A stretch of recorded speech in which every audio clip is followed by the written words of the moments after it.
Produção humana, doutor, Dominguinhos, ele sofreu um problema de arritmia cardíaca. Eu tenho. Sim. Mas há 5 anos eu venho sendo medicado de uma maneira bem intensiva. Ele é diabético e tem um câncer no pulmão. Tá difícil a situação dele, doutor? São muitas doenças juntas, né? O microfone dele, ó. São muitas doenças juntas, que a gente chama de comorbidades. É o 4. Diga, doutor. São muitas doenças juntas, né? Que é o que a gente chama de comorbidade. Isso acaba agravando o quadro, né? Reversão tem. Agora Escapa tem que... de um, lá vem o outro. Isso, porque o próprio câncer já debilita muito o organismo, já tem o diabetes, você falou, o diabetes, né? Em alto grau.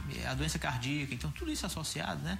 Pelo diabetes de longo prazo, as artérias às vezes podem estar comprometidas. Então são situações que se somam, né? Mas assim, ele está muito bem assistido, vamos torcer que o Hospital Sírio-Libanês é um bom hospital, né? Excelente, né? Uma referência nacional. É o melhor do Brasil, né? É considerado um dos melhores do Brasil. Principalmente para câncer, que é o caso dele, né? O câncer de pulmão. Sim. Mas vamos falar sobre reprodução. A técnica de reprodução reduz chances de crianças nascerem com doenças graves, não importa o sexo da criança. Acabamos de falar no Dominguinho, né? Dominguinhos. A ciência desenvolveu o diagnóstico genético pré-implantacional, técnica que, apesar de polêmica, vem com o intuito de salvar ou prolongar vidas, detectando problemas de saúde ainda antes da implantação do embrião no útero. Comigo está o médico especialista em reprodução humana, Dr. Fábio Eugênio. A Sandra Ravete tem 43 anos, doutor, está tentando engravidar do primeiro filho. O primeiro filho já tem 20 anos. Ela diz que os exames que fez estão normais. O que o senhor acha, doutor? Bom, na realidade, assim, do ponto de vista biológico, natural, quanto antes a mulher engravidar, quanto mais nova ela engravidar, melhor. Por quê? Isso decorre de um fator muito simples. A mulher não faz um processo de renovação dos seus óvulos. A mulher nasce com uma quantidade de óvulos e vai até o final da vida com os mesmos óvulos. Então, eles vão envelhecendo ao longo da vida de uma maneira irreversível. O homem é totalmente diferente nesse sentido, porque o homem, a cada 2 meses, renova todos os seus espermatozoides. Então, o espermatozoide homem está sempre novo.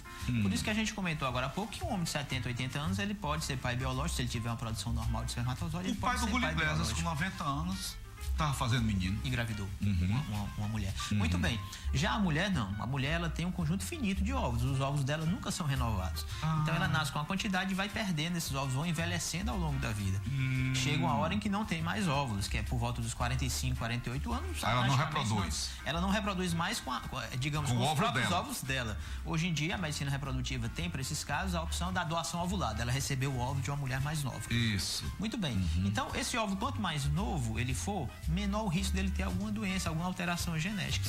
Porque ao longo da vida, todas as nossas células, elas são bombardeadas por reações químicas que acontecem normalmente, e essas reações químicas podem alterar o DNA das nossas células. Existe um mecanismo de defesa do próprio organismo, são substâncias antioxidantes que existem nas células, na corrente sanguínea, que diminuem esses riscos. Mas você veja bem que uma coisa cumulativa a longo prazo pode levar a que esse óvulo tenha alguma alteração genética. Isso é cada vez mais frequente com o aumento da idade da mulher. Então, uma mulher de 43 anos, certamente ela tem um risco genético maior nos seus óvulos do que tem uma mulher de 20 anos, de 25, de 30 anos. A criança nasce defeituosa? Bom, o risco que uma mulher de 43 anos tem é na faixa de 1 para 200, 1 para 100, 1 para 200. Então, quer dizer, a grande maioria das gravidezes em mulheres de 43 anos são normais. Acima dos 40 anos. É porque a gente tem que ter muito cuidado, Paulo, quando a gente fala de risco. O que a gente fala é risco absoluto e risco relativo. Que eu vou tentar aqui explicar, mas é uma coisa que às vezes... Risco absoluto. Risco absoluto e risco relativo. Por exemplo, uma mulher de 20 anos que engravide, o risco dela ter uma síndrome de Down, que talvez seja a alteração cromossômica que mais preocupa, são as criancinhas que nascem com síndrome de Down, com a trissomia cromossomo a mais, do cromossomo 21. É uma trissomia do cromossomo 21, um cromossomo a mais no cromossomo 21. Então, uma mulher de 20 anos que engravida, ela tem um risco de em torno de 1 para 1.500. Ou seja, em cada 1.500 crianças nascidas de mulheres de 20 anos, uma vai ter síndrome de Down. É muito difícil, muito difícil. Uma mulher de 35 anos, isso aí fica em torno de 1 para 350. Uma mulher de 40 anos é de 1 para 100. Olha aí. Quer dizer, aumentou muito o risco? Aumentou. O risco relativo. Mas é 1%. Mas é 1%, exatamente. O risco absoluto de que a mulher de 40 anos tem um bebê com síndrome de Down é em torno de 1%. Ainda é um risco muito baixo. Ainda é baixo. Aos 43 anos... Mas é um risco. Aos 43 anos, eu até dei informação um pouquinho errada, é um pouquinho maior do que 1 para 300 que eu falei. Seria 1 para 70, 1 para 80. Mas ainda assim, em cada 70 gravidezes, 69 vão ser normais e apenas uma vai ter alteração. Então, o risco absoluto é pequeno.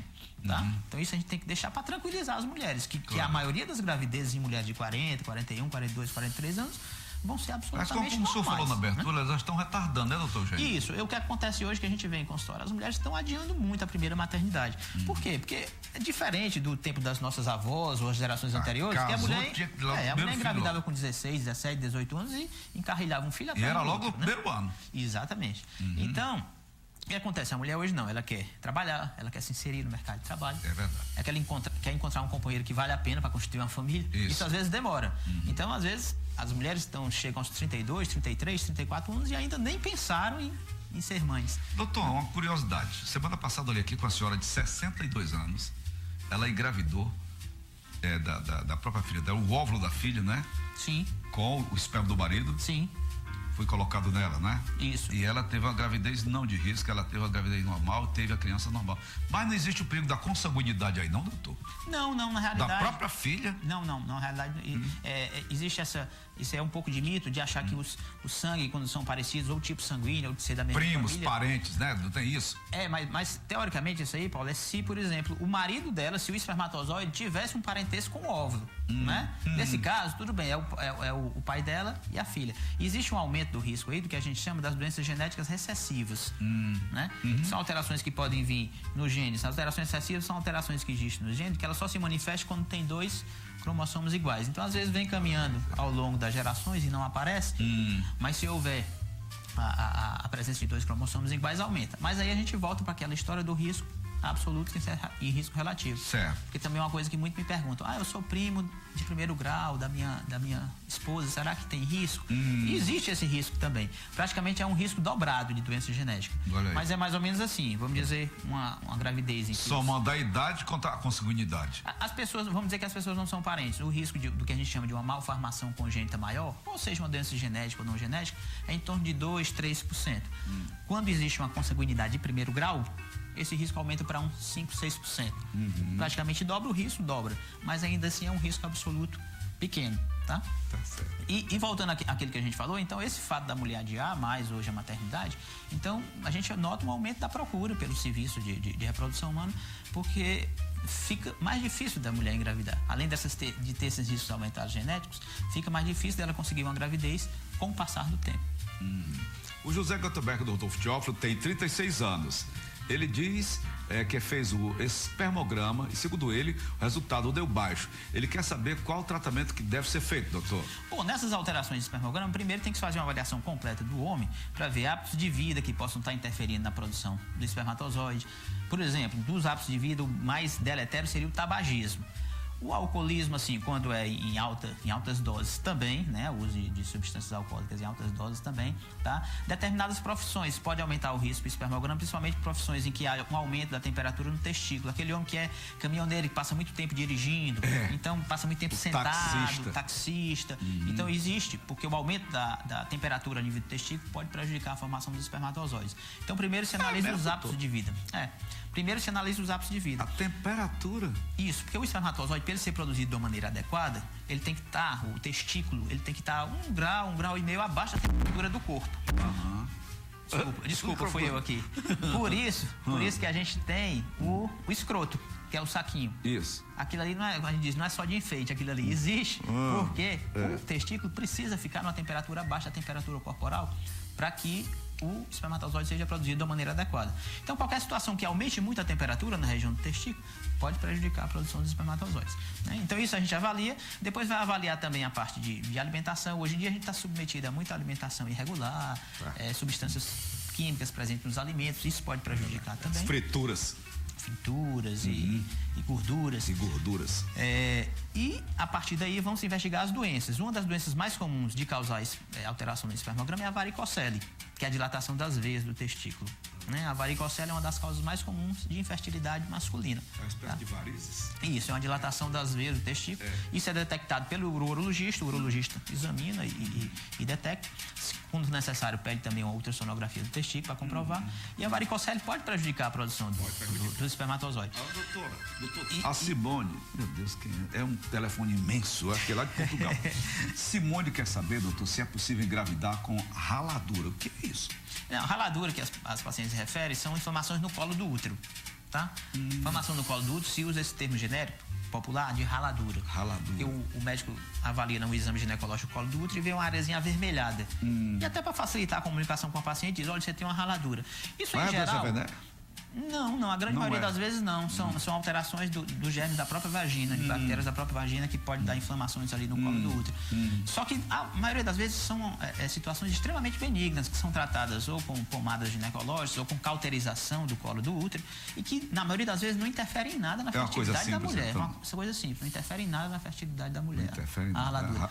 Só voltando para complementar. Mas a raladura não solta o mau cheiro, não, odor de estranho? Se tiver alteração da flora vaginal, das bactérias da vagina, né? Principalmente de anaeróbios. Aumento de anaeróbios pode dar o odor alterado, sim. Tá bom.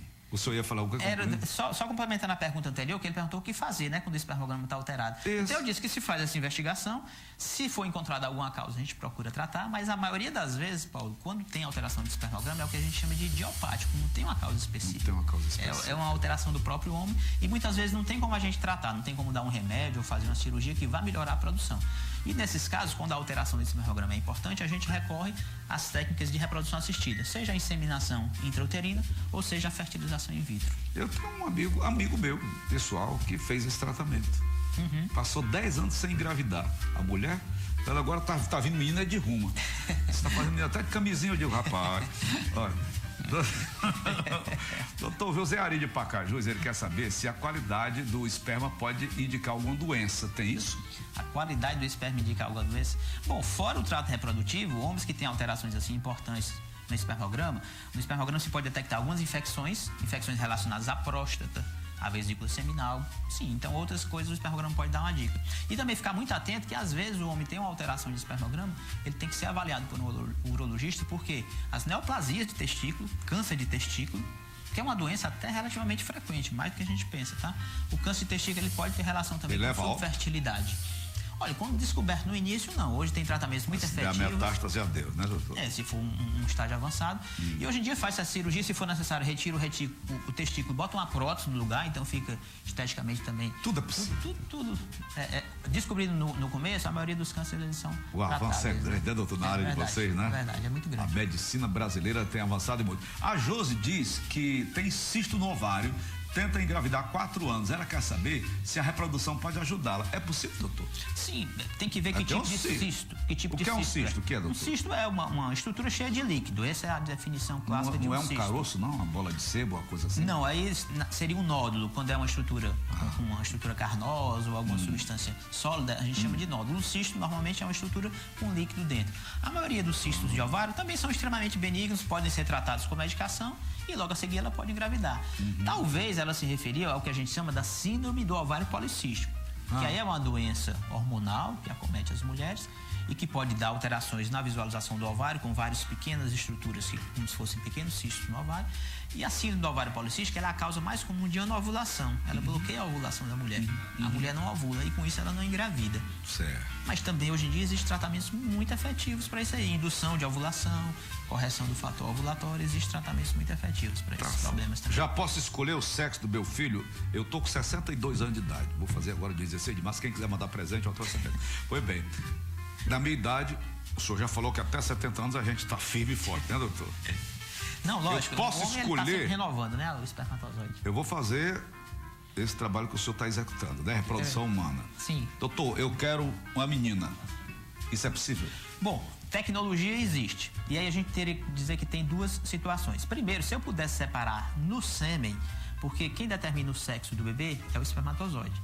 Existe espermatozoide X e Y. Se o X fertiliza o óvulo, vai formar uma mulher. Se o Y fertiliza o óvulo, vai formar um homem. Se eu conseguir separar de uma maneira adequada o espermatozoide X do Y e então utilizá-los, aí sim, eu poderia selecionar o sexo sem nenhuma restrição, digamos, ética, tá?